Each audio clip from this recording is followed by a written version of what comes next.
Hey there, StarCraft fans! It's falconpaladin coming at ya with yet another edition of StarCraft 2 Legacy of the Void and your cheese compilation for June 2019. Aw, how nice. Good luck, have fun, smiley face. Thanks, I appreciate it. You too. And hearts. It's gonna be a TV team. It's gonna be Dirty Cheeser versus Malintent. Bottom right-hand corner is the red Terran player, Malintent. And in the top left-hand corner is the blue Terran player, Dirty Cheeser. Now look, man, if you go on the ladder with a name like Dirty Cheeser, and you send out an early SCV, expect it to be found, because holy smokes, Malintent is worker scouting. Hey, wait a second. Did I see what I thought I saw? Hey, it's a proxy barracks from Dirty Cheeser. Rah, Dirty Cheeser cancels it, and the SCV flees the scene of the crime. All right, Malintent. Worker scouting is good, especially if your opponent's name is Dirty Cheeser. Dirty Cheeser is surprised. How did you know, says Dirty Cheeser. Malintent is going to be like, dude, your name Dirty Cheeser. Come on, man. How could I not know? A crazy guess with your name, says Malintent. Yeah, good call. Double gas opening from Malintent. Double barracks here as well, which could be Marauders or could just be Reapers. And yeah, it's going to be Reaper number 1 here. I'm changing my name right now, says Dirty Cheeser. Meanwhile, back home, he's double gassing it too. He's got his barracks building at home. He's walling off his front to deal with any marine pressure that might show up. And what's going to be? It's got to be another Reaper, doesn't it? Yeah, 2 Reapers here from Malintent. Here in game number 1, 2 gas on each of the refineries. Doesn't need a ton of gas for it, but 2 gas per is going to be just fine for him.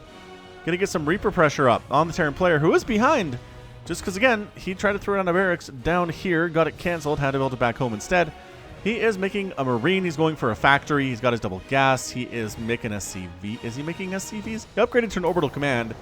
Now he's calling down a mule instantly. Great call on that one. And building an SCV. So, yeah, he's a little bit down on worker count. Or he's not, actually. 19 to 19. Never mind. He's okay. He's all right on worker count. Why am I worried about him? Really, honestly, shouldn't be. And here comes Reaper number 1 for Malintent. He's got another one following, obviously, and another one past that, according to the production tab. So, Papa. Gonna try to kill an SCV, or maybe 2 or 3 here. But SCVs plus Marines, enough to chase this dude out. But another Reaper shows up. Getting a little bit scary here for Dirty Cheeser. He also has an SCV on this side of that, doing some things. KD8 charge actually hitting those Marines quite nicely. That Reaper almost got killed. He was down to a single hit point. He's going to have to wait for combat drugs to heal him up, and it will eventually. But meanwhile, we have a starport over here for Dirty Cheeser with the Proxy. And, oh, there's a Marine heading this way. Is he going to scout this? He's looking for stuff, and I'm actually enjoying that from Malintent as these Reapers try to get damage done, but the SCVs, yeah, don't go up there. Oh, he went up there and lost 2 of the Reapers. Oh, the Marine count is a little bit too high for that, friend. Outnumbered. The SCVs are sacrificing their bodies and meat shielding for the guys. Oh, he didn't see it. He came all the way up here. He should have gone up the ramps. Going up the ramps will let you see this stuff. The scouting was good, but not good enough. Reaper gonna get an SCV. Yes, does get 1. 2 SCVs have gone during this harassment. It's not super impressive for Malintent, but he's doing okay for himself. He is working on a tank, which is brilliant in TVT. He's making Marines, going for an expansion here too. Meanwhile, Dirty Cheeser, I don't think he's intending on expanding at all. He's on the 1 bases. He's on the 1 bases. 1 base. He's got double starport here. He's reactoring up this starport. That's gotta be Liberators. Isn't that Liberators here? I think it is. It's probably not Vikings right now, unless it's Viking Harass back on this mineral line, which bonus damage versus mechanical when it's in landed mode. Really good about killing probes and killing SCVs. But that'd be... We'll see. We'll see if it is or not. Reaper comes back in, trying to get some more stuff done. KD8 charge! Oh! And a tank shot finishes that guy off. The range on the tank, when it can see this far thanks to its friends spotting forward up here. Yeah. I think that's it. I think that's it for the Reapers. And so far, 300 losses for Malintent. And 137 for Dirty Cheeser. Stims on the way for Malintent. And that's a command center. Dirty Cheeser is actually expanding up here. He's taking a ninja base in addition to a double starport style thing. He's not doing anything with the starport, mind you, or the other one here. I guess he's too busy working on Marines back home to worry about that. Meanwhile, actual expansion for Malintent here. Seems like he's in a pretty good position. If you ask me, tank position. Ooh, not actually a Cyclone in production here for Malintent. He's getting a Raven, which I'm in love with. Early Ravens in TVT are pretty fantastic. And yeah, just worried about additional Reaper hop-up. So with 2 tanks and this many Marines patrolling, it's not going to be a problem at all. SCV does scout Dirty Cheeser's new home, and Dirty Cheeser is displeased by this discovery. Banshee in production as the tech lab was built on the second starport, working on double pumping those Liberators. And this shouldn't... Is that enough Marines? The Cyclone's going to be good against the Liberator and the Banshee probably. The tank, not all that useful, honestly, up here with the double starport action, but going to bring it up anyway. And Dirty Cheeser says, I'm going to move out. If you're going to kill my stuff, I'm going to try to kill you. Lock on the Liberator. Nice getting outside of that circle and takes 1 shot, but finishes off the Lib. Nice job there on that Cyclone. Good control for Malintent, honestly, in game number 1 here. Liberator setting up to defend the ramp, coming up to where his new home is. Single Marine, don't do it, man. Don't. You have so much to live for. Fine. It's cool. Dirty Cheeser heads back to I don't know what exactly, and then decides it's time to take out Malintent. Malintent, he's got a tank, he's got a Cyclone, he's waiting for the Liberators to show up, but you know what? Tank just wanders in the front door, sets up in siege mode. No! You can't let that get into siege mode. Oh, the firing begins. And here's the engagement. Banshee, Byron from the north are disabling and interfering with one of the tanks here on the ground, but the tank for Malintent is gone. The Marauder getting picked off. The Raven utterly useless. Cyclone shows up, trying to get stuff done. Nope. Tank fire on the Cyclone. Goodbye every single piece of Malintent's army right now. He has a better worker count, but it doesn't matter when you're dead. Good game, thank you, says Malintent. No problem, says Dirty Cheeser. And a friendly game. It's a friendly game number 1 here. That was a lot of fun. That was a lot of fun. I mean, Dirty Cheeser, he only lost a Liberator, 9 Marines, and 2 SCVs. That's it, man. That was some pretty efficient stuff. That's a 3-to-1 resources lost ratio in favor of Dirty Cheeser. Nice job, dude. And this is a big pack of good cheese, all right? It really is this month. I'm very, very excited to bring you more of it. Again, if you want me to cast your cheese, send it to falconpaladin@gmail.com with the subject of cheese. I'll get those compiled and sent to my screeners and cast next month for July. All right, so good job by Dirty Cheeser getting the win, even though he has the name Dirty Cheeser. The follow-up cheese is what always gets him, man. I wonder if Dirty Cheeser threw this up to just be like, oh, you caught me with my cheese. What am I going to do? I guess I'll play more standard now. And then the follow-up cheese isn't scouted that early. Mind games? Maybe mind games. All right, more cheese coming your way. Be right back. Game 2 of the cheese compilation will be on Kairos Junction. It's going to be Inundate versus Duddles. Top left-hand corner, red Protoss player Inundate. And in the bottom right-hand corner, it is the blue Zerg player Duddles. Hailing from Fearless Bear Sloths. It is a StarCraft 2 clan, and it has a very, very interesting name. All right, so it's going to be a PVZ here. Figured I would represent the 2 races that are missing from the previous cast and the first cast of the cheese compilation. But seriously, you guys, this is an incredible cheese compilation. Thank you for sending me good cheese. I think you took the exhortation of the last cheese compilation to heart by not sending me bad cheese, but just good cheese, right? Any question it's bad cheese, do not send it to me. Have somebody look at it, and if they disagree with you or agree with you, take that into consideration, and if it's good cheese, send it to me. All right, man, it's going to be an extractor pool opening here for Duddles. I think I know what this is. Railgun has been doing a 13-12 Nidus against Protoss and against Terran. And sometimes it works and sometimes it doesn't. Basically, if you scout it, it doesn't work most of the time. So this is a probe scout. He's like, all right, man. Extractor pool here. That is very interesting. And into an hatchery here at about 16 supply or so. Pylon coming up at the front here for Inundate. Now, this does not generally work. I'm really surprised he's doing this. He's got a forge back home. He could start some cannons if he wanted, and he is. This is where Duddles is making Zerglings, though. He's making 4 Lings.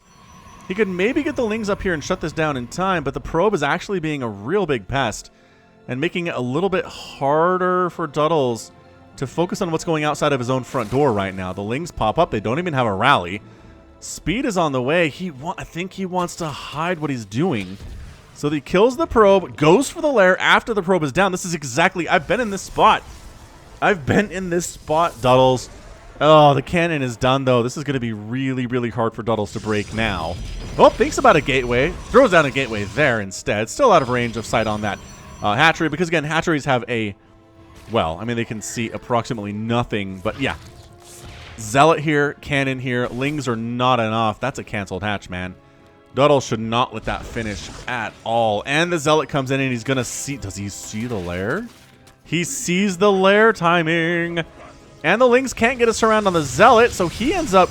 Does he? No, you know what? He goes down, but he takes a lot of Lings with him thanks to that cannon support.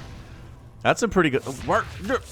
Can't... No, Duddle's not working, man. Not going to happen. Okay, well... It's a lot of dead Lings is what that is. That is 10 dead Zerglings so far. He's going to go for the Nidus, though. There's going to be a Nidus here eventually. Can he afford it is the question. Does he have enough gas? He has enough gas. He's got enough gas. He has those minerals. The Nidus network starts. No expansion here from Inundate. Mind you, the natural base is going to die. He cancels the Queen. He recognizes the Queen's probably not coming out in time. I don't know, man. This is a really, really intense situation to be in for these two players. Probe says, I just want to make sure I can see if a Nidus comes up over here, try to shut it down. He doesn't have anything with which to shut it down, though, mind you. Probes really can't kill it fast enough anymore, and I think it's a pretty good spot where you have to have some units around to kill it as it's coming up. You can't just use workers, which I always thought was dumb. All you need is workers to shut down an erupting Nidus swarm. You got to have some kind of units. And in this case, there's just nothing. There's nothing here for Inundate. He is throwing up a lot of gateways. There we go. There's the Nidus swarm. Lings have been produced at an alarming rate. There are 26 of them right now. Only 13 workers for Duddles. This is as all in as you're going to get. The probes show up, but again, this should not be enough for Inundate, and it's not, by golly. It's too late anyway. So the Lings all come out. There's a Zealot in the mix. I mean, all the probes are going to die. This is too many Lings for the probes to handle. The Zealot's getting surrounded and murdered here, too. It does get 5 kills, though. Oh, my gosh. That was pretty good on the Zealot's part. The Lings are trying to take down the gateways here. And suddenly, down to 3 probes is Inundate. So it's a bit of a base race type scenario. 1 base versus 1 base. Trying to kill the pylons. So no Zealots can come out here for Inundate because that's what he wants more than anything in the world. So depowering those. Depowering this. Oh, 2 Zealots are here, though. Lings finishing up the remaining probes here. Oh gosh, the Ling control is pretty good here. 2 workers remaining, 1 worker remaining. Inundate will not have enough to make another probe if he loses this one, and I don't know if he's going to. You have to have more Lings. Unload! Unload your Lings! Duddles, I'm pressing you right now. In case you couldn't tell, just hammering it. Ah, surprise! Surprise, Zerglings and Duddles! Gets the win and an absolutely bonkers ZVP. Cheese versus cheese. One of my favorite things in the cheese compilation. It honestly is. The containing cannons taking down the hatchery, which really should have been canceled by Duddles in the end there, but it's okay. Forward gateway, and then just no worker count for Duddles at all. 13, man. 13 drones, just enough gas to get speed, just enough gas to get a Nidus network and a couple Nidus worms. And just speedlings from that point on. Absolutely disgusting. Absolutely disgusting game there. And yeah, just too many Zerglings for Inundate to handle. He just dedicated too much to the frontal pressure. I feel like he could have gotten in here with enough Zealots and maybe shut this down, but he just dedicated so many of these cannons. So much to those cannons. It wasn't going to be enough. So GG. GG for that one. Let's go back and we'll see more cheese. Don't go anywhere. Got some ZVT for you here. It's going to be Florencio versus GLHF on Kairos Junction, the ladder edition. Top left-hand corner is the red Terran player, Florencio. Oh, real Flo says good luck, have fun. Yeah, hi, says Florencio. Hi, responds the Zerg player. Bottom right-hand corner is the blue Zerg. His name is GLHF, which is good luck, have fun. Florencio says he's learning Terran. All right, cool. Well, good stuff here from Florencio. He's probably going to be the cheeser just because that's how Florencio plays. He does weird stuff. He does cheesy stuff. And especially if he's learning a new race, I think he learns it by learning what the cheese is. Or just doing what other cheese has been done to him before. But, well, I don't know. We'll see. Extractor pool opening from Good Luck Have Fun here. He's just like, you know what? I'm going to prepare for craziness. Prepare for trouble, make it double. See if that works out for me. Walling off at the front here is Florencio. That is really ambitious to do this, but hey, it's going to work out. It's just Baneling busts. Baneling busts are good right now if you're doing this kind of stuff. I played a ZVT the other day where the Terran did wall off on the low ground here. Didn't quite finish walling off by the time the Lings showed up, and it was a problem for him from that point on. Baneling started arriving, and yeah, generally that's why you don't do that. You want to do it up here, then you have a couple Hellions. Then you can deal with Ling harass and stuff. A lot of Hellions can really do a lot against things like Banelings if you kite correctly. So, pool is done. Zerg player GLHF is hard to say, and Good Luck Have Fun isn't really much faster. I guess it flows a little bit better, but it's also weird. Look at the spine. He is super worried about what Florencio is going to do to him. I can't say that I necessarily blame him either. He doesn't have enough gas for speed yet. The timing on the gas was a little bit off. Oh, it only has 2 workers on gas. That explains all of it. He doesn't have enough because, well, he didn't have enough workers to get the gas requisite. Factory opening here. Double gas here from Florencio. Man, he is trying to get away with a pretty greedy build right now. He does have a Reaper in production, which is nice. We'll see if the Reaper can get anything done.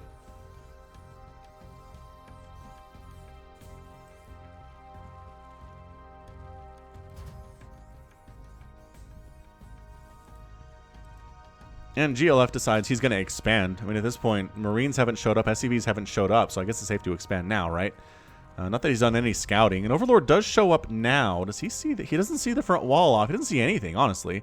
He just knows the ramp isn't walled and says, maybe it doesn't need to be walled off. Maybe I can just win this thing. Zerglings show up. Marine pops outside of the wall. Unfortunate for him. And they're going to try to take down this tech lab on the factory, which will mean that no more tanks can be produced. But if you start a tank now, it'll finish, even if the tech lab dies before the tank is complete. You just can't build any more after that point. I always felt like killing the add-on should stop production on the building that is here. What's building here? But I don't know. I guess Blizzard balance team does not agree with me at all. Spore Crawler coming in. He doesn't know what's going on. And there's a starport here, which he hasn't seen. But I mean, safety spore at this stage is not a bad idea. Ooh, a fusion core. Hey, Florencio's going battle cruiser rush. That's what I'm talking about. That is what I am talking about. However, yeah, slow Lings are not going to do much here. Not with a siege tank and a Marine back there. Just Lings, go home. Just rethink your life there. Maybe these should have been drones in the first place. GLF is going for a lair though, which I think I'm okay with. What he needs are about 5 queens, though, and he's not producing any right now. Is that a... Wow, it's another starport. Dang, Flo's going for a lot of battle cruisers. He's got the gas here in the main base. Has not taken any gas at the natural base yet, and I think he's going to need it, is the problem here. But yeah, the lair's about done from GLHF. Fusion core done. He doesn't have the gas for a battle cruiser. He needs 300 gas for that, which is a huge amount. But it should be a huge amount because battle cruisers are incredible. Hey, Nidus, check this action. Remember what I said about Niduses? They are everywhere. They are everywhere on ladder these days. They're everywhere in pro games these days. They are good. Really scary good. But if they've been nerfed a couple times, and I think it's fair what we're looking at right now with Nidus. I just feel like it is. All right, man. So that Nidus network does not take long to build. More and more Lings in production. He does have speed. He's got speed, only upgrade that he has at the moment. Overlord's moving out across the map to see what they can see. And Nidus network done. I think it's time to go. Florencio is not building supply depots out on the edges of his map. He doesn't have Marines or tanks back there. Scouting this. If he showed up with an unsieged tank, he could shut this down. But a Marine is here. Does scout it. Reaction time from Flo is not all that great. And here it is. The Nidus Swarm erupts. Everybody evacuates from the premises. Get out. Get out of here. There's a tank on the low ground. All right, so the main base, we're just going to kill you then. How's that sound? Ah! Remember what I said about killing add-ons and how it should actually... Oh, if the Ling's got a surround on this starport, I think they could have killed it before the battlecruiser came out, but he's not getting that surround. He's wasting resources trying to kill this refinery. Now he's after it, but it might be too late. This battlecruiser is going to pop. And here he is, Savior! Good, BCs are bad, says GLHF. That's not true, man. He immediately jumps it over here where there's a Spore and a Queen. The Queen's going to die. There is a Spire coming up right now. Spores really aren't that great against BCs either. If he kills the Spire, man, that would be a huge get for him. Kill the Spire. Kill the Spire. Why is he going after the Spine? Because he's not paying attention. He's worried about these Lings inside of his natural base. The Lings do get cleaned up. There's still one inside the main base that's a little bit annoying, but this PC is taking too much damage. Still alive, mind you, with 8 kills. Dude, get the Spire. What are you even attacking against right now? Oh, Queen shows up. Queen, and you know what? This Queen's gonna win because the BC took too much damage and can't jump out. He sees the Spire now, but it's too late. Battle Cruiser goes down. And suddenly it's 11 and 17 workers. GLHF does manage to keep his stuff alive with multiple Spores here at the natural. A couple Queens down here too. This Queen is very proud of herself. She killed a Battle Cruiser all on her own. Double expanding is GLHF. Fusion Core getting focused down by Lings a little bit here. They shouldn't be able to get it as there are some Hellions to clean those guys out.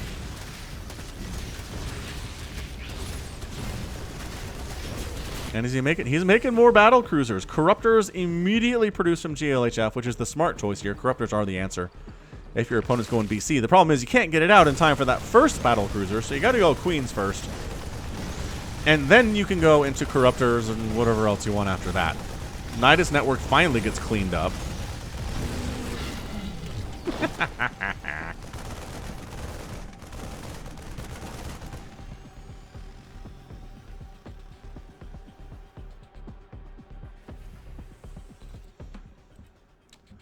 Alright, so Battle Cruiser on the way. I just don't see this going well for Florencio. I mean, I don't...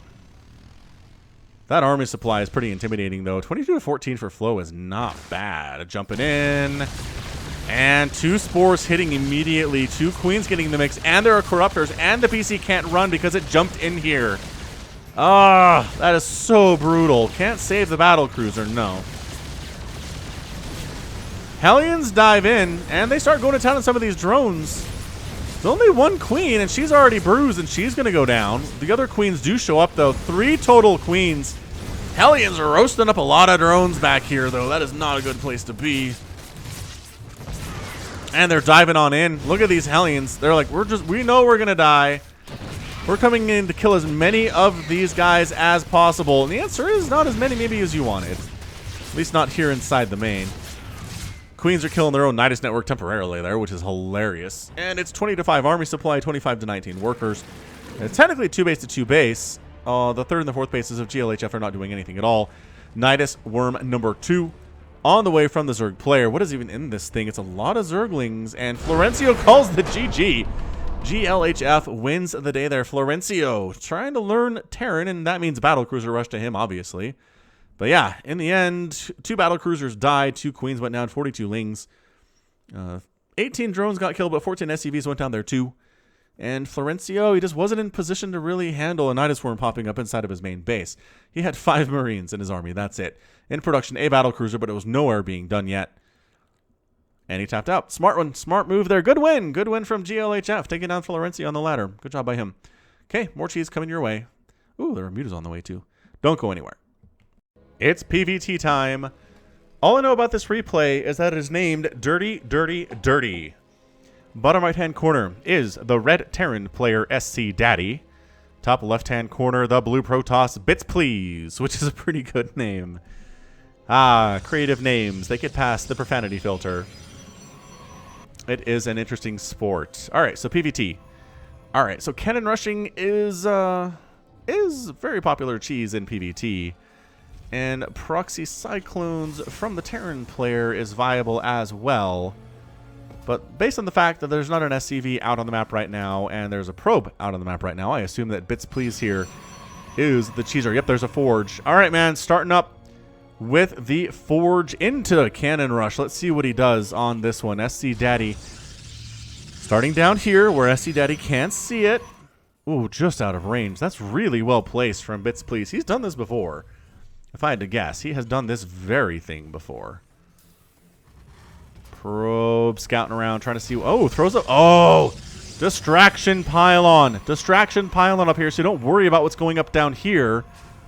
That's pretty awesome, actually. 2 SCVs off the line to deal with this dude, which is some lost mining time here for Mess Daddy, evening it up, and there's that first cannon. 2 cannons on the low ground. The barracks isn't even done yet. The SCVs can't really respond to this because they're worried about this pylon and worried about this probe. Oh, this is amazing stuff. These cannons are going to finish. There's nothing that can kill them. Maybe SCVs if they went down there, but there's a wall. And SC Daddy is not responding to this well at all, it turns out, unfortunately for him. All right, well, probe actually getting some early damage on that supply depot pylon at the top of the ramp here. Does get done. It provides the vision for these cannons. Oh, that's so good. The Marine wants to kill that pylon, so the vision is gone. Oh, look at the clutch repair. Clutch repair on the SCVs, trying to keep this thing alive. And they are doing it too. Gateway coming up back home for bits, please. He's putting all of his money in this basket. Okay, here's the thing. You don't need all of these SCVs repairing, it turns out. The 3 were just fine. That pylon is dead. That pylon is dead. And now if you want high ground vision, this probe has to give it to you. And he is, by the way, temporarily. And now, oh, you can't let these cannons die. Probe, be brave. Probe, be brave. Get up there. Get up there. Just a little bit. Just a little bit up there. Give it to where the cannons can fire. There it is. And the Marines go down. And now the firing commences here. 3 kills on that cannon on the left side. And now let the repairing begin. The repairing continue. As 2 cannons, they are just wiping away loads of mining time for Messy Daddy. Loads of minerals needed to repair those supply depots. Is he just going to give up on it? I think he's just giving up on it. That one's down for sure. Now this one is down. Oh, and throwing up a pylon on the high ground too. So annoying. Such an annoyance there. There is a factory on the way though. And if you can get a tech lab on that thing and get some tanks out, it will shut this thing down quite nicely. Bits Please is sending a probe down here. What are you up to, man? What are you up to? Another pylon coming up on the high ground. Another one back there. Bits Please is really trying to keep SC Daddy focused on what's going on inside of his own main base. Taking production from SC Daddy. He will clear this out with that tank. I'm not sure that Bits Please is planning on doing anything else here for the time being. He just wants to make sure that SC Daddy can't get out without doing some work there. Meanwhile, Double Gas has been taken back home for Bits Please. He's got a cybernetics core back here too, and a second Nexus. So he's going to be on 2 bases versus the 1 base of the Terran. Not a place you really want to be, it turns out, if you're a Terran player against Protoss, especially these days. Look at him just throwing up pylons everywhere he wants. He's like, doo-doo-doo-doo. You should be worried about me. You shouldn't be worried about proxy stuff I'm doing elsewhere on the map. No, sir. Look at him, just trying to get these cannons up. Tank worrying about that cannon. And then I think we'll prioritize this one next. Was it not in range? It might not have been in range. There we go. Okay, so it does prioritize these cannons. They should really just be canceled right now. This one might finish. With 2 Marines on it, though. Man, this might get like a shot off before it dies. Yeah, gets a Marine kill. That's about it. Nothing too crazy there, and that pylon goes down too. So resources lost here, 800 for Bits Please and 600 for the Terran player, but he still has to contend with all this stuff before he gets out and expands, and Bits Please has an expansion he's extremely pleased with. He's actually up 32 to 20 workers because, well, Chrono Boost is good. He's going for a double Stargate follow-up here, which, honestly, in my experience, cannon rushers that follow up with Stargates are following up with Void Rays. So we'll see if that's what Bits Please is working on here today. Pylon down. I mean, this is a lot of dead pylons and a lot of resources lost for the Protoss, but make no mistake, despite the fact that he's losing in this column, he is winning everywhere else right now. Although army supply is pretty small. And if these tanks move out across the map and start going after this main base, could be a little scary, but guess what's in production? Void Rays. Void Rays! What's good against Void Rays? Well, not tanks. For one thing, tanks are really bad against Void Rays because tanks can't shoot up. So, I mean, this is... I think Bits Please is the dirty, dirty, dirty player here. You force out tanks from your opponent by cannoning up, and then you follow up with Void Rays, and by golly, tanks are so bad against Void Rays. You don't want to make Marines against those cannons because they don't trade effectively. And I mean, you're not going to go right to Viking or anything, because why on earth would you do that? Well, you have no reason to do so. It's going to be a bit of a Marine tank situation here, but the Marine side of it is a little bit anemic with only 3 Marines. 2 more in production. But Bits Please is going to move in with it looks like at least 4 Void Rays before he moves on in. He's going to wait. He's going to wait a bit using Chrono Boost here. Fully saturated 2 base, by the way.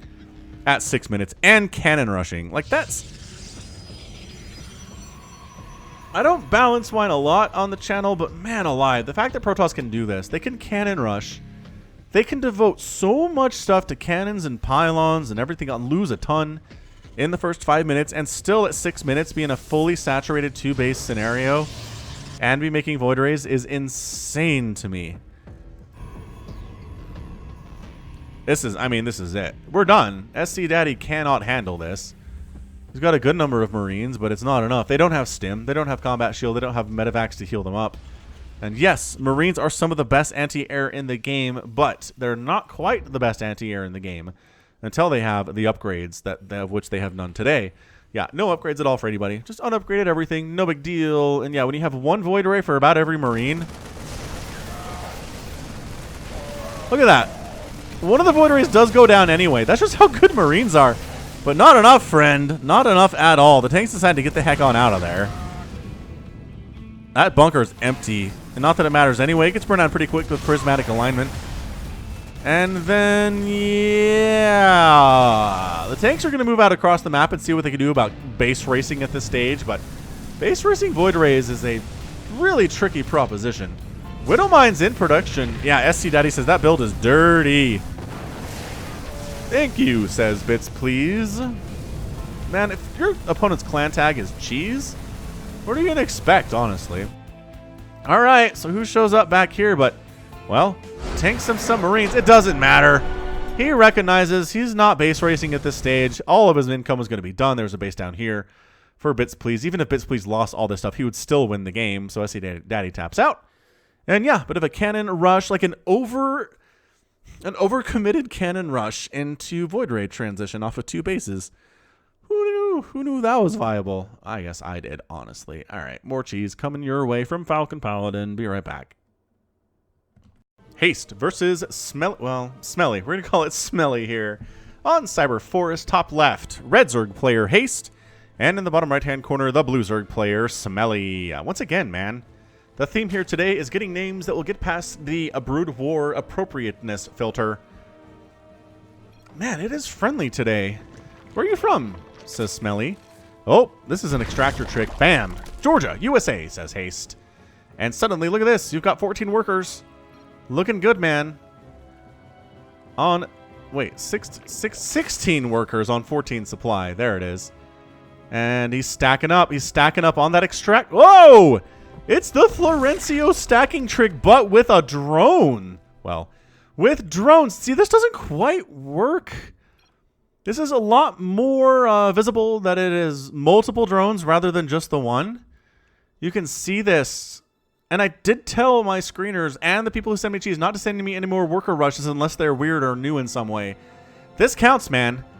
This totally counts. Somebody's from Costa Rica? Yeah, Smelly's from Costa Rica. Haste is typing. Look at him trying to get Haste to type. So he doesn't recognize what's going on here. Hope to come. Hope you come one day. And surprise! The surprise drones. Haste was typing and doesn't respond fast enough. And I don't know who's going to win these things. I really never do. But at this stage, I mean, it's 17-6. So Smelly has it figured out. He is running around, and he is he have enough money to make any, no. Oh, he's making drones instead of making Zerglings. What the heck, man? All right, well, you're done. And more drones pop out. I'm not coming now, says Haste. What a silly little game. What a silly, silly little game that was. That was a lot of fun. All right, so there you go. The chat made it funny. The fact that it was a drone stack made it funny. That's our drone stack, okay? I guess if you want to try doing an SCV stack and see if that works, let me know. Let me know if it works out for you, because we've seen the probe stack work and the drone stack work, and fantastic. All right, more cheese. Don't go anywhere. More PvT action here on Acropolis, the latter edition. Bottom right-hand corner, Fatty. And top left-hand corner, it is the red Terran player, Kyle. All right, man, this probe is moving out. That was a very fast move out from that probe. Check this action, too. Quick SCV. Ooh, more double cheese? Come on, give me more double cheese. Let's do this thing. Let's do it now. Hey, there is a monthly tournament called the Foul Pals Monthly Circuit. Well, Fire's Foul Pal Monthly Circuit by Firebird, the organizer. And if you want to play against other Falcon Paladin fans, join the Discord server. Link in the description. Go to the sign-up channel. Ask around. We'll answer your questions for ya. All levels are welcome. Come play. It'll be a lot of fun.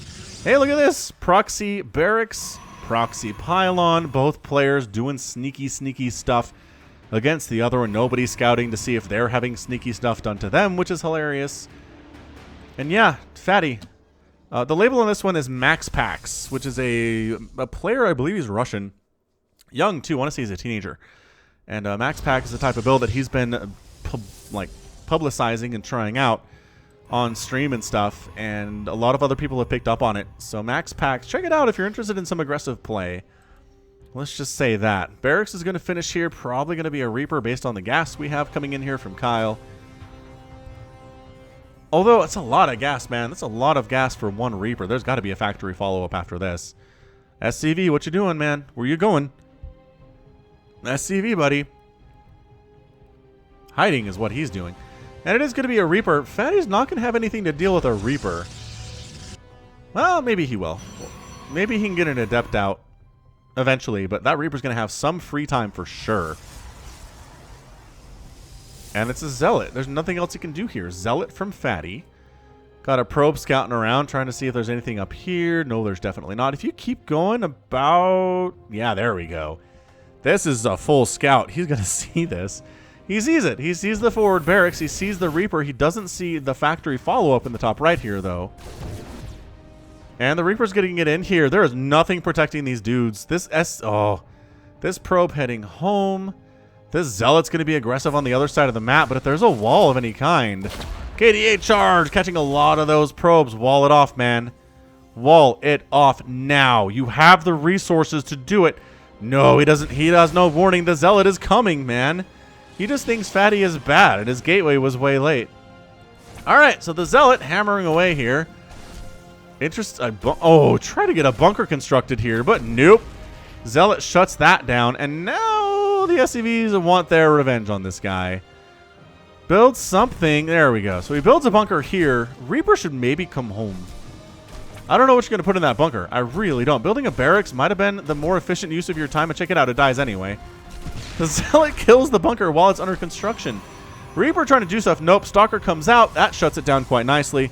There's multiple shield batteries here, too, from Fatty. That's good news, because there are Hellions on the way. And there's just nothing back home to defend against this. This Zealot has 4 kills. Zealot has 4 kills, man. He's going to get a 5th right here. 5th right there, and just keep hammering because there's nothing actually to stop this. All of Kyle's production facilities on the other side of the map, which is utterly hilarious. All right, well, the SCVs decide to sacrifice their own lives to stop this. 6 kills on that Zealot. 7 kills before he goes. He's dead. All right, he's dead. 4 kills on this one. And then a Stalker shows up, and the SCVs are like, are you kidding me right now? 2 Stalkers showed up? Yeah, all right. So the Hellions like, I can stop you, and the Stalkers say, no, you can't. You're horrible against Stalkers. And Roaches, for that matter, and things like tanks. Come on, dude. Yeah, Kyle's down to 9 SCVs. This is bad. This is really, really bad for him. Trying to repair the Hellion. Nope. And then the Reaper trying to get stuff done. Is that the same? It has got 4 kills. That's the same Reaper from earlier, but there are 3 Stalkers now. The Marines are trying to get stuff done, but 2 Stalkers back home mean that's not going to happen. Hellion gets wrecked down here, too. And that's a GG. Kyle taps out. Fatty goes effectively for Proxy Warp Gate. Like, he goes for a 2-gate pressure with Warp. Across the other side of the map, and he wins versus Proxy stuff. It was trying to kill him. Oh, that was a fusion core. He was going for a battlecruiser Proxy, but he didn't wall off at home. That's like rookie mistake, man. Kyle, if you're going to do this crazy stuff, you got to wall off with 3 supply depots. That buys you the time to build a barracks and get Marines. Maybe you can get a bunker up. You can handle this if you have this walled, but the fact that it wasn't walled just ruined everything. So Kyle, maybe next time he will have that figured out. Fatty gets the win with the little MaxPacks-style build. Check it out. Check out MaxPacks. I think you might be interested. Okay, more teas coming your way. More ZVP action back on King's Cove. It's going to be Titus versus GLHF. Bottom right-hand corner, Red Zerg player, GLHF. Top left-hand corner, the blue Protoss, Titus. All right, man. ZVP, my favorite matchup in all of StarCraft 2. Man, I love this so much. It is great. Hey, did you know I'm on Patreon? Patreon.com/falconpaladin. For as little as $1 a month out there, pledged to me, you can get bonus Brood War and StarCraft 2 casts. How's that sound? And if you just feel like supporting me financially, you can go out there and support me there for no reason as well. But if you can't afford it or don't want to, no skin off my nose, just letting you know. Patreon.com/falconpaladin. All right, pool first. Out of GLHF here. Holy smokes, man. He's ready to rock. But I guess he's still got 2 pylons coming. By that I mean 2 probes. But they're effectively 2 pylons out of Mr. Titus. What's he going to do? What's he going to do when he comes for you Overlord Scouts and says, I see this probe setting stuff up? Actually, he doesn't. He doesn't have this vision range. He's going to check it now, though. Oh, this is so brutal. This is so brutal from Titus. Building back here, access to the ramp with cannons. Building on the high ground, these drones are like, You probe, mineral walk, get out of there. He dead. Second probe, you're up. First probe died a little bit too easily. Second probe comes in, gets a cannon down, gets pinned in. He doesn't know about mineral walking, dude. No, Titus, you have to know how to get out of that. Okay, so here it is from Falcon. If you have a worker and he's pinned in somewhere, you right-click on a mineral patch anywhere on the map. Any minerals anywhere you can click on, and they will walk through the units that are stopping them from going there and go there. Okay, it doesn't work with buildings. If they're walled in somewhere with buildings, that won't work. But if you're just being pinned in by, like, Zerglings or by drones or something, it totally does. That would have helped Titus immensely. So much more. Now Lings are out. He's sending another probe down. He wants to finish this off, but it's not going to happen. GLHF is shutting this down hardcore.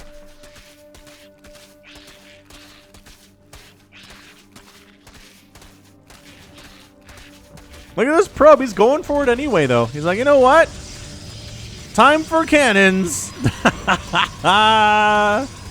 Cannon, cannon, cannon. There's enough Lings killing this one to actually stop this from happening. Dude, get in here, you lazy Zerglings. Get in here and help. This is not enough. This is not enough concentrated Ling fire to stop this from happening. This cannon's going to finish. This one, maybe not. This one, definitely, though. Yeah, so that cannon dies, but this one comes up. Kills a couple Zerglings. That pylon dies on the high ground, and this hatchery is in a bit of trouble. Roach Warren coming in. GLF is trying to break out of this. It does force a cancel on the natural base, which might have been a little premature. 2 cannons, yes. 1 cannon, I don't know, man. I really don't. High ground pylon showing up. Spinecrawler going to shut that down quite nicely, though. This is one way to deal with this kind of pressure. Just throw up a Spinecrawler on the edge of your creep on this side. You're going to have a better time with it. Also, M. Canning says, if you're a Zerg player going against a Protoss, always take this extractor first. Because if it's proxy stuff, they're going to try to snipe down at this extractor on the right side, and it's hard for you to stop it. And you need the gas. Right? You need the gas. Yeah, this Spinecrawler is going to finish. I don't think Titus can do anything about it. Queen shooing away the probe. Rawr, rawr, rawr. Unnecessarily so, but yeah, that cannon's not going to finish. Spinecrawler damage is incredible amounts of damage. And it can reach that pylon too. So I think this is it for Titus. He's not really able to finish with this. Roaches are on the way. Titus is doing stuff back home. He recognizes, all right, I'm not putting all my eggs in this basket. Titus says, no, my cannon rush attempt. Whatever happened to it? Well, Spinecrawlers showed up. That's what happened. GLHF has expanded to his third base location for his natural, which is what you want to do in this situation. He's got a lair coming in. He's got a Spore Crawler in case it's like a Void Ray or an Oracle follow-up. He's got a Rotoran for a couple of roaches. But he's at 22 to 11 workers. He is absolutely out-macroing the Protoss player. He sacrificed so much stuff for this. Yeah, I mean, that's 200 resources lost for GLHF and 1,400, fully 1,400 for Titus here. Not where you want to be, man, if you are the blue Protoss. He just wasn't probing up as much as he could have. As we saw, a really skilled Protoss player can cannon rush and have a fully saturated base or two by the 6-minute mark. Titus not quite there. This is a bit of a lower level game, which is fine. I'm not level shaming anybody here. It's just to show what's possible, Titus, if you're watching this. Is you could have a much better economy than you do just by continuously making probes while doing this stuff. And with Chrono Boost. It's awesome. Chrono Boost is great. So Roach is pushing out across the map here. Fully saturated main base for GLHF is a pretty big deal. And check this out. Hey, it's another Nidus. What? A Nidus worm? Who would build one of those in StarCraft 2? It doesn't make any sense at all.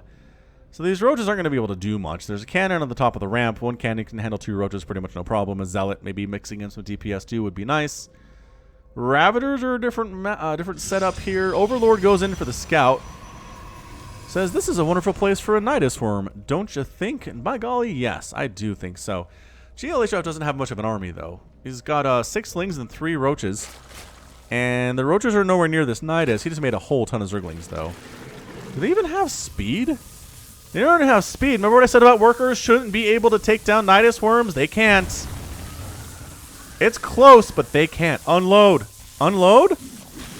Wow. You cannot delay in that unload at all. Or it will die. Second Nidus, though, and there's already lings out, and that's making the probes a little bit gun shy. They're pulling back to the safety of this cannon, which means you don't have any income at all, and I think that's just it. I think Titus is done. If his income is 0 compared to the 1,000 minerals per minute for GLHF, I don't know what you do, dude. Single roach pops out. I mean, there is something to be said. Good game from Titus. Good game by GLHF. And the Zerg player wins that thing. There is something to be said for going with the Nidus even before you have the army you feel like you need for it. Right? I sometimes will be like, I can't erupt that Nidus worm now. I only have like 8 lings and a queen. Well, maybe earlier is better. Maybe they don't have as much stuff, and the more you wait, sure, your army's bigger, but they're better prepared for it too. Maybe you just go and then throw up another Nidus behind it. Yeah, but I mean, that game was lost for Titus when the Zerg player had a fully saturated main base and a natural base, and Titus was on like 12 workers. So, good game for the Zerg. Nidus wins it again, but in a situation where I think the Zerg was going to win anyway, it just kind of helped end it faster. Cool stuff. More cheese coming your way. PvP time in the cheese world. It's going to be Joel versus Easy-E here on Automaton, the Ladder Edition. Left side, red Protoss player Easy-E. And on the right side, the blue Protoss player Joel. Oh, apparently Joel went random. Or, hang on, now I'm confused. Maybe they both went random and both got Protoss? Nope, Easy-E chose Protoss. Ah, I know you are, you silly goose. Man, everybody is so friendly. Everybody is so friendly on the ladder right now. Like, even that one guy who got wrecked by cannons and void rays was like, that's a great build, man. Will you be cannon rushing, says Joel. Well, Easy-E, we don't know what he's doing yet, man. He hasn't built that first building. That could be a forge. Is he? Oh, Nexus first. Holy smokes. Nexus first. All right. Well, boy, in a PvP, huh? Nexus rushing, says Easy-E. Nexus first, intense. Nexus first means you just die. Like, I don't... Why would you Nexus first in a PvP? Is not viable. I'll have to counter that with a swift attack.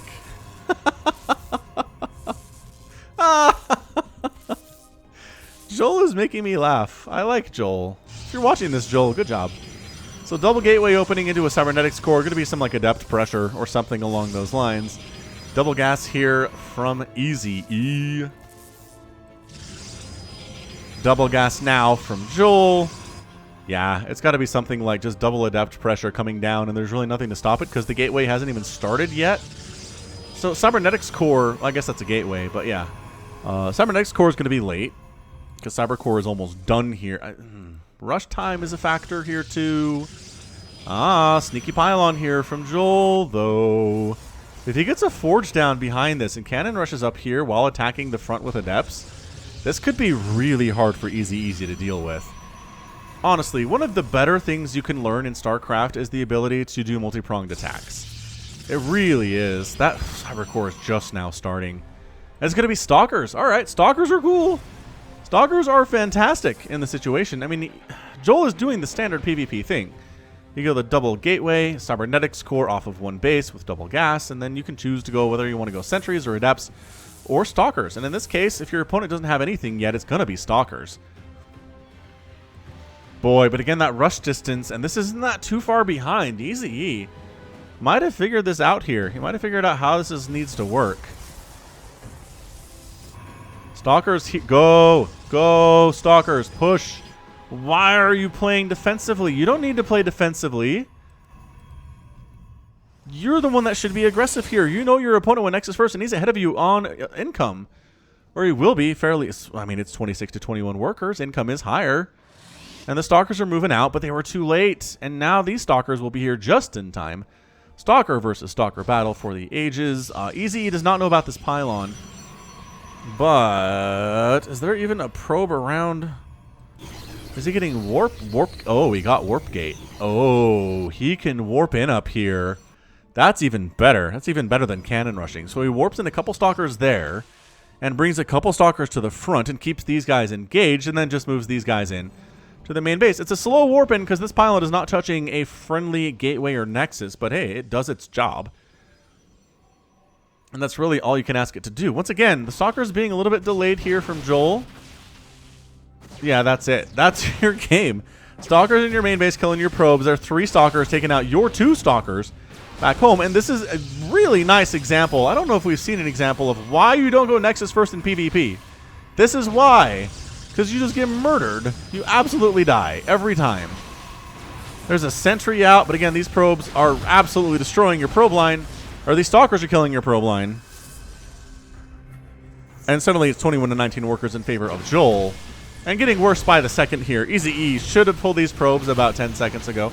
By that I mean about 30 seconds ago. Maybe he could have protected them down here. These guys aren't even mining.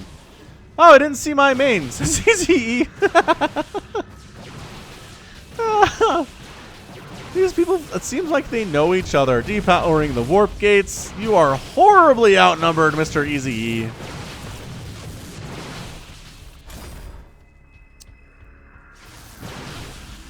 The sentries don't even try to throw up force fields or guardian shields. They're just like, we're done. That's it. And that's it. Easy is out. Joel is your winner. Again, the message of the day is do not go Nexus first in PvP. This will happen to you. More PvZ action, this time featuring Duddles and Zest. Is this the real Zest, do you think? Zest his best, Duddles says. He knows this guy. I doubt Zest's opening APM for any match he ever plays is 72. So probably not the real Zest. Bottom right-hand corner here on Cyber Forest, it is the red Protoss player. You know who it is. And in the top left-hand corner, the blue Zerg player, Duddles, who extractor tricks, maybe? That might have been what that is. Shame about Scythe Esports, says Duddles. As Scythe does go down, unfortunately. I'm Zest, says Zest. Oh boy. Hatch first in it here. About a 15-16 supply there, as you want to do in these situations. Was that actually a 14? Did he forget an Overlord? Dude, Duddles is supply blocked. What the heck is this build? He goes Hatch, Gas, Pool. Still doesn't make an Overlord. Duddles, you're freaking me out, man.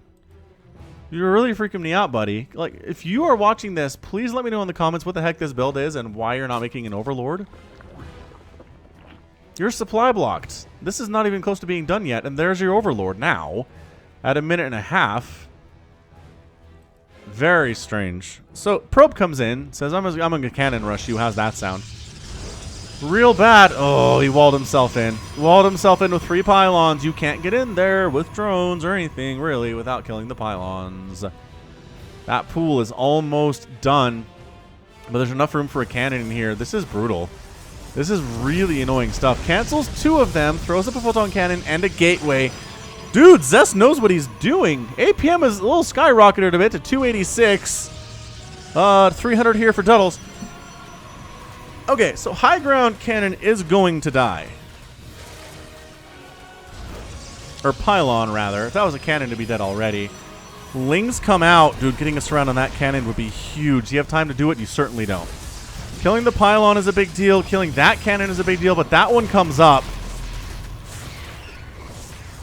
You need a queen. You need something with which to hit this thing from the high ground. The vision is here, though. This is brutal. This is brutality. The Lings move across the map. They're like, we can't kill this. Let's see if we can kill the Protoss instead. Who hard walls off, by the way, and makes a zealot. Who sits outside the wall, which, all right, man. I mean, sure. You could probably kill all these Lings based on your position with your back against the wall here. It's maybe not, though. Jeez. Killed a lot of Lings, but not all of them, that's for sure. This is just a strong Has-like position out of Zest. Cannon coming up, going after that gas. This is why you take this gas instead of this gas. As M. Canning will tell you, he's a professional Protoss player. He says when he does this, he hopes a Zerg player takes the gas there. So that should tell you, build it somewhere else. Queen comes out, really too late to do much of anything. That Ling runs to his death. I'm not sure what he's trying to do, man. I don't know what he's trying to do. Hey, Lings broke through, though. Check this action out. Good positioning, though, with the Adept and the Ling, and the probes to try to shut this down as much as possible, but the Adept does go down. The Lings have to be taken out by probes. More Lings are showing up. Speed Lings now. Doesn't mean they hit harder, but by golly, is it terrible. They are really good with speed, and suddenly Zest is in a heck of a lot of trouble. I think he's done. I think he literally is done. His probe count is going to be dropped down to 0, but guess what he's making? It's an immortal. Let the immortal games begin. 2 shield batteries, 2 cannons protecting. Duddles has nothing that can kill this immortal. If he can surround it, like right here. Man, look at this immortal. Careful not to get too far out of the range of the cannon. Ooh, that looks scary, though. Yeah, the Lings are too busy dealing with all of this stuff. All right, man. Zest is down to 1 worker. This immortal has 7 kills already. The drones are trying to retreat. Some of them actually make it out, and by that I mean 2 of them get out. So it's 2 workers to 1 worker here at the 4.5-minute mark. How hilarious is that? Immortal already has 10 kills, so taking almost no damage. Oh, and there's a Warp Prism now.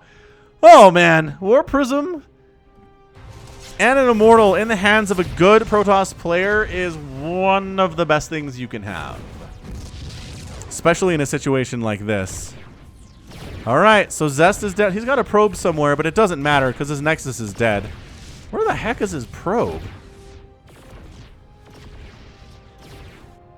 Oh, he's running around looking for bases. So he's going to find this one that Duddles has set up on the other side of the map with all of 2 drones, by the way. So army supply is 12 to 7. Okay. That's nice. But, man, this shield battery cannon setup is really hard to break. An observer's coming in here, too. That's really all he can afford. He has exactly 38 minerals and 28 gas. And here comes the shenanigans. 11 kills on this immortal. He's going to kill everything. Everything that ever was. The Lings can kill this immortal if they can surround it, but guess what? Warp Prism means you can never fully surround it. Ho ho ho ho!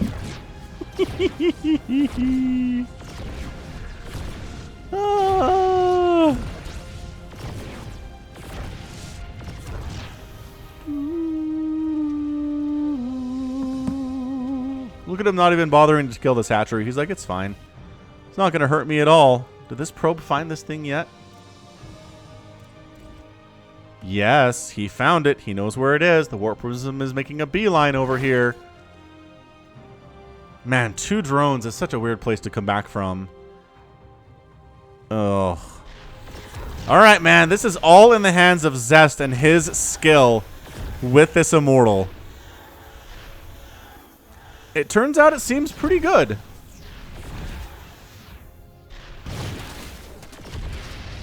Look at him not getting surrounded in this position, too. Should we play a game? Guess how many kills this immortal will get before it goes down or if it wins the game. End of the game or before it dies. Okay? Let me know in the comments. Let's put him in there. Right now, it's got 15. Its shields are gone, though. But there's nothing that can bother this Warp Prism at all. Duddles cannot afford a queen. He's desperately trying to mine enough money to get a queen. That would be huge for him.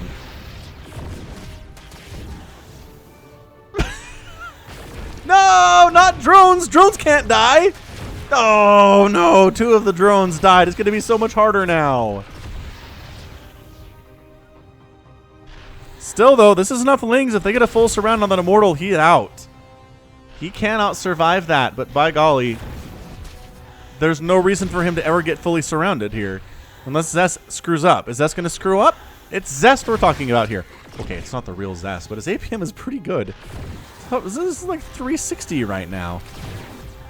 Just microing this one thing. It's got 3 drones. I really... It's a balance, right? You want to make drones so you can make a queen, but... by making drones, you're kind of delaying. When you get the queen, there's a happy balance there, is what I'm trying to say. Duddles is at 49 minerals, which is good, but this Ling count is plummeting. How many kills does Mr. Immortal have? I can't even tell because he keeps getting picked up too fast. Stop doing that. Stop it. 25. 25 kills on this Immortal. Duddles has 34 minerals. What does he keep making with it? He keeps making Lings. I really feel like a queen would be worth its weight in gold here. He is taking damage off the Immortal. Like, this is... the dancing is insane right now. It really is.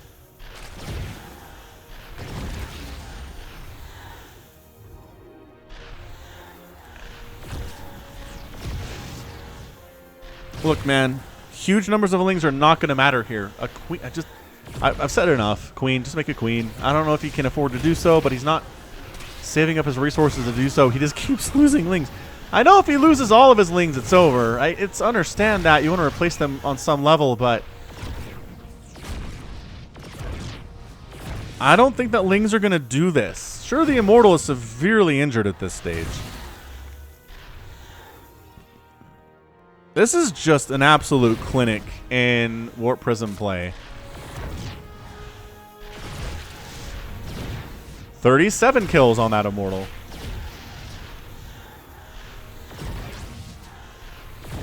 Man, Zerg players are watching this and just raging right now. Just raging as hard as they can. Duddles makes another drone.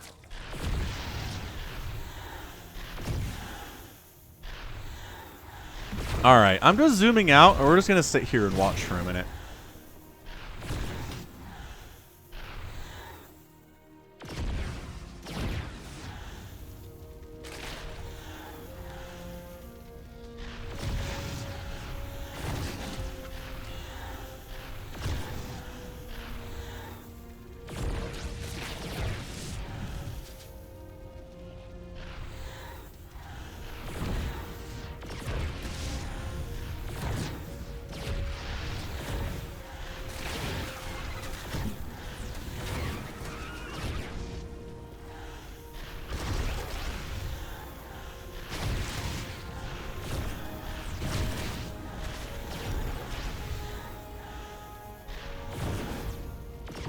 I mean, the Immortal's even getting shots off on this hatchery while the Lings aren't fully engaged.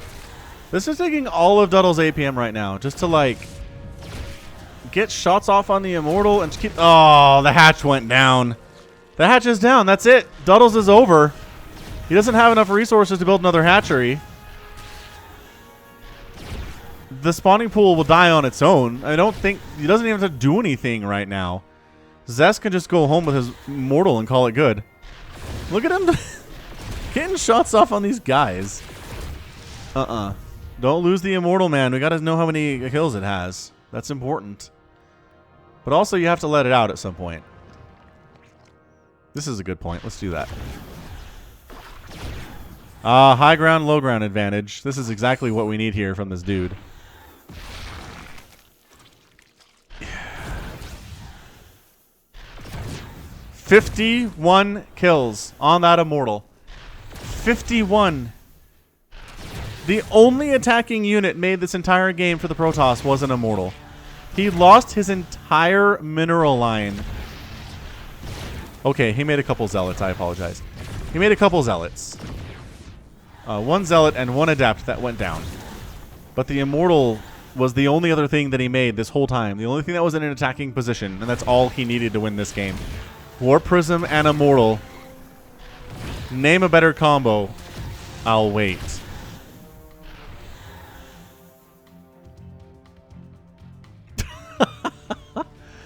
Oh, the rage. Hey, Duddle's actually managed to get some drones up here. What? I mean, his spawning pool is almost dead. Does he have enough for a queen? Shield batteries ready to heal him up. No big deal. 58 kills on the immortal. Let's give him 59. Let's give him 60. Do we give him 60? 60 kill immortal who wins the day for Zest. 60.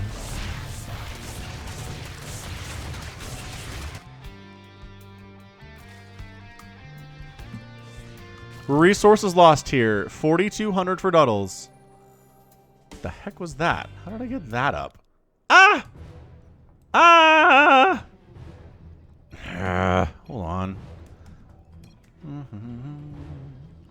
Does this work? Can we just do this? It does work. How?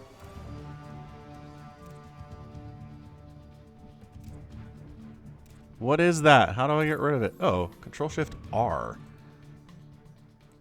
I want to Control-Shift-F.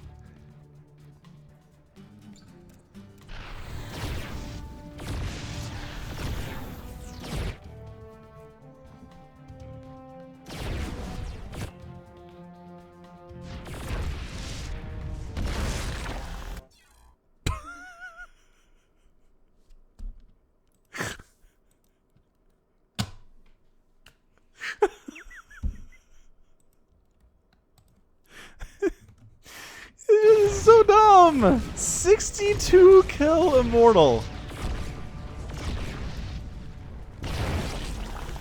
Immortal responsible for like 66 of those Ling. I mean, well, 62 of those Ling kills. Something like 50 Ling kills, handful of drones, couple hatcheries, an extractor and a queen. That is just Protoss in a nutshell right there. The skill cap is high, yes. But man, you can lose all of your workers at the 4-minute mark of the game, 6-minute mark of the game. And if you have an immortal and a warp prism left, you have a chance. Insane match. Insane match. Duddles was really mad after this, you guys. He might show up in the comments and tell us how mad he was. Because he was mad. Can't necessarily blame him either. Good job by Zest, though. Holy crap, he pulled it off. I mean, a lesser Protoss player wouldn't have been able to do it. Zest did it. Props to him. If you're Protoss. If you're not Protoss, maybe you're just mad. Okay, got a few more to go. We're not done yet. Stick with me. We'll be right back. More ZVP action on Kairos Junction. Going to be Freeman versus Kazama. Top left-hand corner, Red Zerg player. He's Freeman. And in the bottom right-hand corner, the blue Protoss. It is Kazama. Good name, Kazama. Really fantastic name there. Hey, you know that I stream out on Twitch? Twitch.tv/falconpaladin. I do so about 3 times a week, sometimes 4. Do some ladder games with Somicron, 2v2s, Archon mode, fun stuff like that. And then on the weekends, I'll do something like, you know, old games, Warcraft 2, Baldur's Gate, something along those lines. It's been a while since I've done the older stuff on the weekends. I'm kind of raged out on Baldur's Gate, is what it is. And so, yeah. I need to go back. I just need to finish it. Anyway, if you like my stuff, I'm out on Twitch. Twitch.tv/falconpaladin. All right, here comes the hatch block. Drone checking to see. Are there any pylons up there? I've been pyloned up there before. No. Not so much. And drone move out across the map here. All right, man. I'm liking this. This is a little bit late to be a drone scout, but maybe the timing will work out where we can tell what's up and what's coming up. A super early drone scout. You can catch things like a Forge first, but you don't need to be there that early to see it. So there's the block, and Freeman. Freeman says, turnabout is fair play. Man, I love a good hatch block. Love a good proxy hatch. This is fantastic out of Freeman. He's not even going to bother. I don't think he even really cares about getting his hatch down over here. So, Kazama, what he needs to do is pull about 6 or 7 probes, make a zealot immediately, and kill this thing. But he's just not interested. He's like, you know what? Sure, there's a hatch here. Nah. It's not going to hurt me at all. Instead, he makes a forge. The response here from Kazama is not correct. Pro tips out of falconpaladin include actually killing this thing before you have to wait for a forge to come up. Seriously, man, a zealot, 2 zealots, and a handful of lings will kill this thing before it finishes. Guaranteed. That is like the falconpaladin guarantee. Look at this drone. He's come clear across the map to kill this dude. He's like, I hate you. I hate you so much. And this drone makes himself into an extractor. He could start throwing up... Now it's too late. Could start throwing up a spine here. Just Kazama's in trouble just because he didn't respond right. And that's a lot of what StarCraft is accurately scouting what your opponent is doing, seeing what they're doing, and responding correctly. If you don't respond correctly, you're going to have a bad time. Couple lings show up. Ooh, it gets walled off. Gets walled off, but check that spine crawler action out. I'm loving that. Brings the drone down, makes it into an extractor, and immediately turns it into a spine crawler here. Zealot taking some shots, as he should not do. There we go. Fighting against these lings. Oh, 2 more lings show up. The cannon is finishing, though, and that cannon's going to be a godsend for Kazama. That zealot is alive, and he's going to be alive for quite some time, unless he comes out here and, well, no, he's fine. He's all right. He's got 3 kills to his name. Cannon going after the hatchery. Oh, a roach shows up and saves the spine crawler.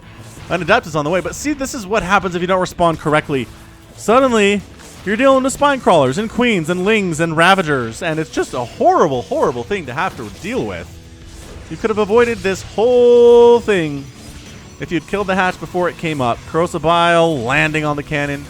Queen gets some shots on the cannon there, too. There's no shield battery to heal it up either. Stalker on the way from Kazama. More roaches coming in. Ling's just pretty much running through because you can't wall off here. How amazing is that? You can't wall off because of the creep. And the Ravager wins the battle, takes down the cannon. Shield battery comes up too late to save it. And now suddenly Spinecrawler going after all of your pylons. Another roach comes on up here and might actually die here to the Stalker and the Adept because of the shield battery.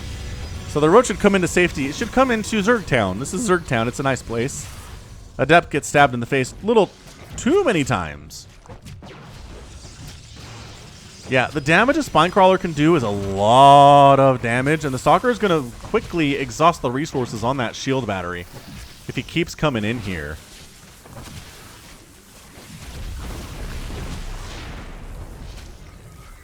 Yeah, look at that. Energy levels pretty low. Only at 29, and now at 21. Yeah, this is working for Freeman. Army supply 16 to 8 right now. Another shield battery comes up. That's fairly useful. Freeman not really spending his money all that well. He could be making a ton of lings with this, or a ton of drones and turning them into spines. But that's okay. It's working out in the long run anyway. Look at this Ravager just getting shots off. He's going to die, though. Stalkers with shield batteries. Pretty good, you guys. Shield battery, good unit. Dude, losing the Cyber Core would be massively problematic, though. Dude, is Kazama going to take this down? This is close right now. Kazama did not respond to this well, but he's doing pretty well on the other side of things. But the shield batteries are out of energy, and Lings versus Stalkers are pretty fantastic. Still 19 to 6 army supply. What the heck does Freeman have? Oh, he's building a bunch of roaches and Lings on the other side. These drones should turn into spines. Why are they mining? That's such a weird choice. But yeah, roaches, Ravagers here, Queens here, shield battery, too low on energy to really help out. And I think Kazama's going to tap out there. He came back to heal up for just a tiny bit, but that's going to be it. Production tab for Kazama is nothing. He taps out without the GG. He was doing all right as far as resources went up here. Maybe making an immortal would have been nice. Considering how the last game went, I think an immortal would have been a fantastic decision overall.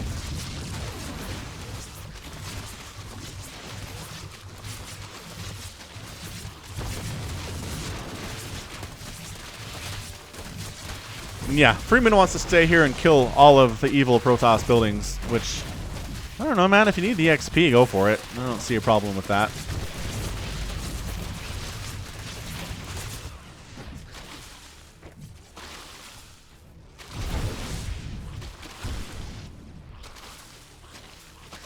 Never noticed how big, like, the bile that comes out of Roach's mouth is. That stream is big for how big that mouth is.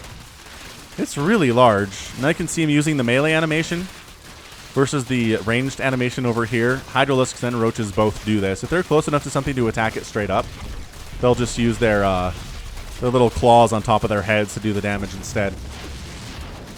So, alright, good one. I love me a good proxy hatch. I really do. So nicely done there by Freeman. Gets the win.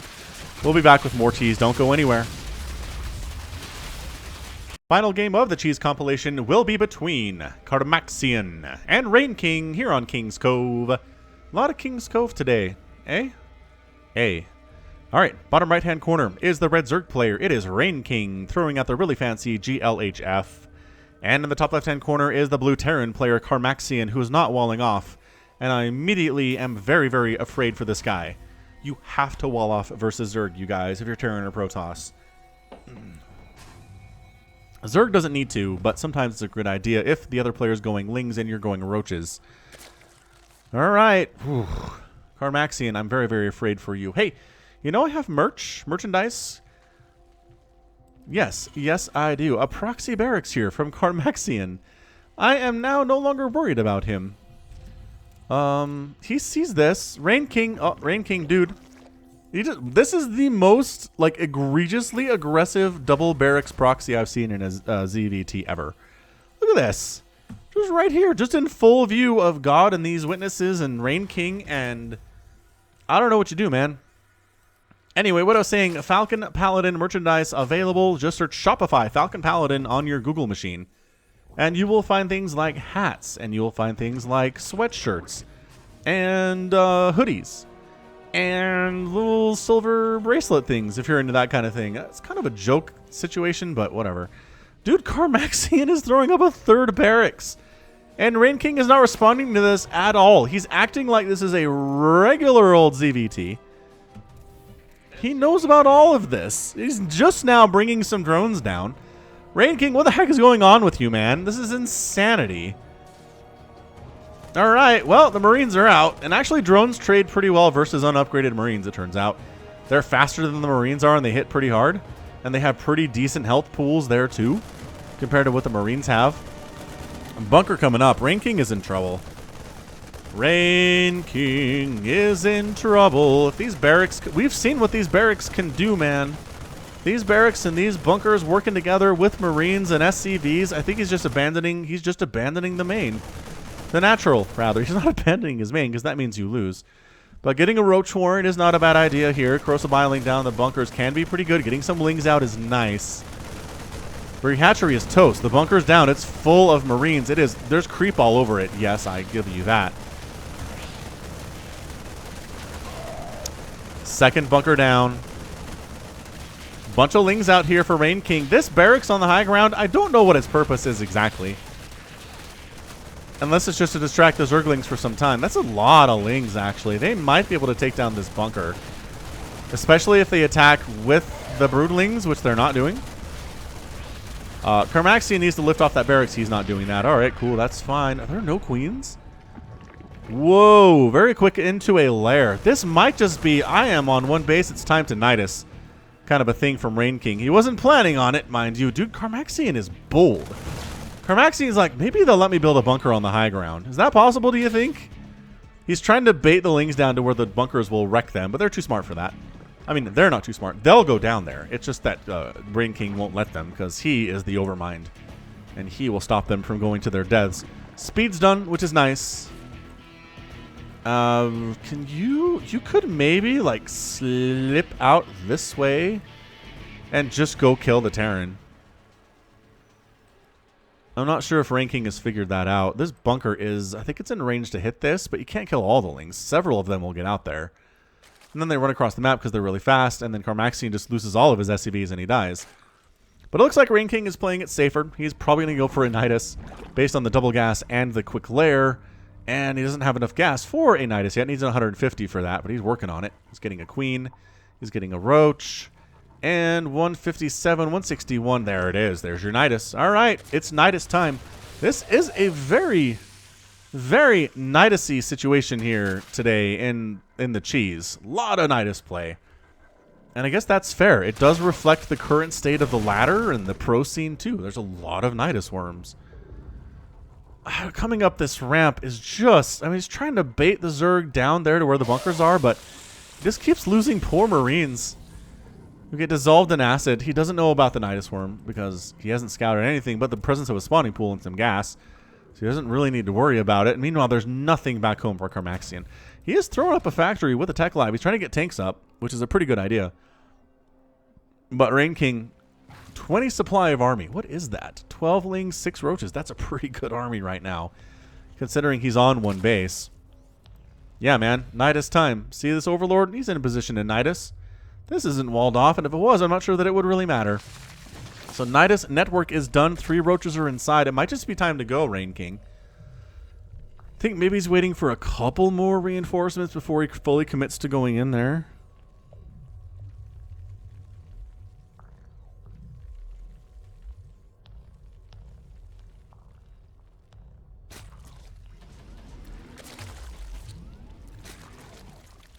And there's your Nidus. All right, Nidus swarm now. Bunch of roaches in that Nidus network. Not everybody. We're leaving some army at home because there are a bunch of Marines on the low ground out here. But yeah, Carmaxian, he's doing all right with the macro. He's making, well, there's your eruption. He's making a tank, but the tank's not going to help so much way the heck over here. Rain King, it's time to unload, buddy. Let's go. Roaches unload. Roach is going for it. Carmaxian's like, I don't see a Nidus worm anywhere in my main base. That's because it's not in your main base. And yeah, the roaches are just going to town. That's going to be all she wrote here for every single SCV in this part of the country and this part of the map.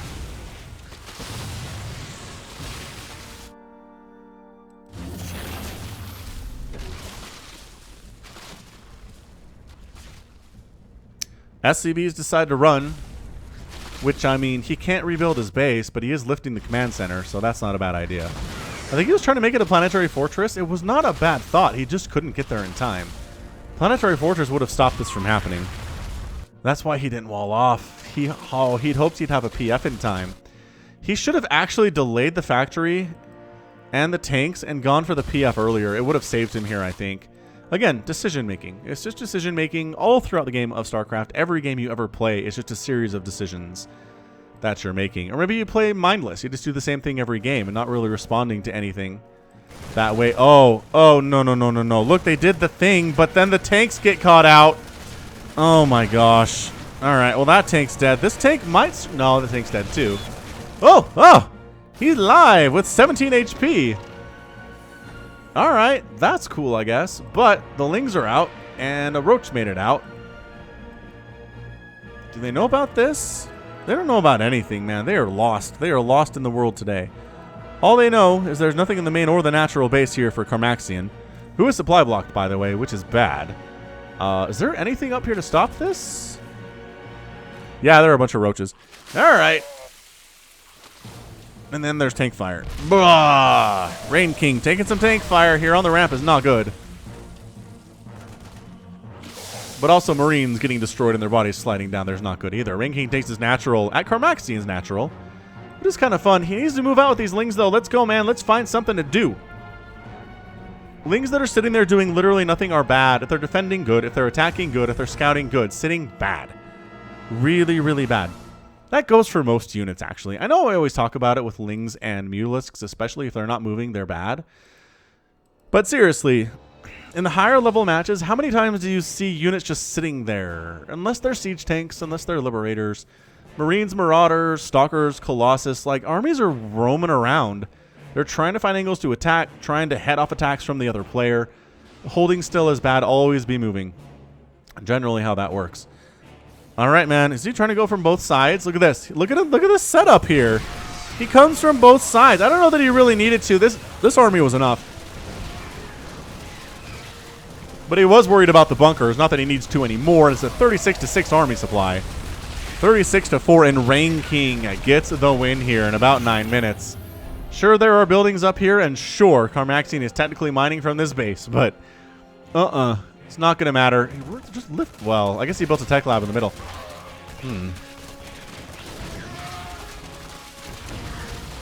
Yeah, GG says Carmaxian, and Rain King is your winner here in 9 minutes and 30 seconds. 29, 30 seconds, whatever. Whatever it is, it is.